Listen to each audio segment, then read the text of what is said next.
How to use Spotify Connect with all your devices. With Spotify Connect, you can easily connect your phone to a nearby device, letting you match any track with any moment at home or on the go, perfect for making music part of your everyday.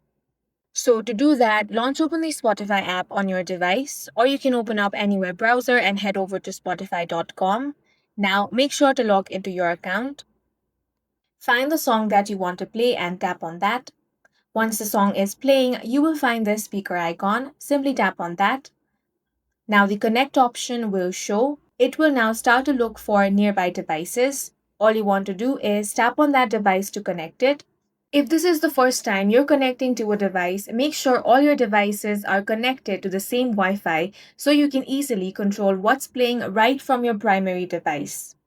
And in this way, you can use Spotify Connect with all your devices. And that's it for this video. If you found it useful, make sure to hit the like button and subscribe for more videos like this.